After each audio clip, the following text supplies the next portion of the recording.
Evening, I'm Russell Johnson. I was born and bred here in Palmerston North. My wife Sue and I own and operate businesses within the CBD, the 74 Churchyard Cafe, and just across from the Regent, Capers Cafe. We've just started the Bishop's Table, an evening restaurant out of the Churchyard premises, as well as Aaron's Kitchen and Hospitality Supply, also now running from the Ashley Street store. Prior to this, I was with Toyota New Zealand for over 20 years.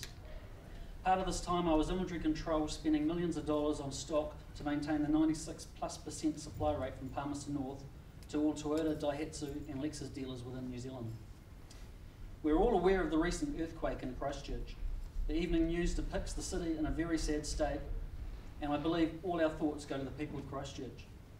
With this sad state, I ponder to what if this had happened to our city, how would we cope with the central government assist our city would happen in our city? How would we cope? Even with central government assistance, our city would need to raise millions of dollars to replace infrastructure. How would we pay for this?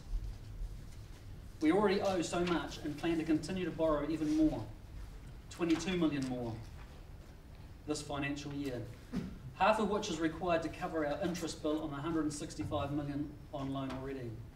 This loan should be the wake-up call the city needs. Central government has already begun an audit of its books, as well as telling all that we as a nation borrow too much and the trend needs to stop, but our council seems to have earmuffs on. Jono at other meetings is telling us that borrowing and paying the debt over the life of that asset is spreading the cost over generations that use it.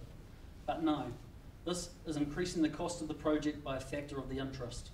This interest is lost money that has done nothing, and for those that are in business know that money needs to work for it to be worth anything.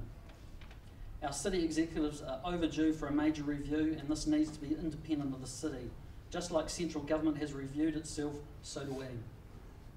They seem to have lost touch with what they are there for. They are there for the city, and the city is a sum of all its people. We need more than what they are giving us. We need empathy. They need to see what some of their actions cause to the ones who pay their $250,000 salaries. Many overseas and some local cities work around the community needs for upgrades and road changes, but not the protectors of our rights.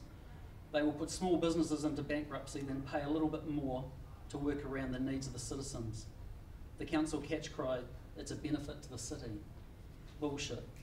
It's their perception of a benefit, not ours. Closing the square for a midweek kart race for the mayor, closing Fitzherbert Avenue at the end of the day for a cycle race from Wellington, stopping and holding up those that have worked hard all day, heading home for valuable family time, all lost as it was a benefit to the city. We need a council that works, a council that puts the petty stuff and silly games aside, one that works as a team that will reduce our debt and protect our rights and keep us all informed.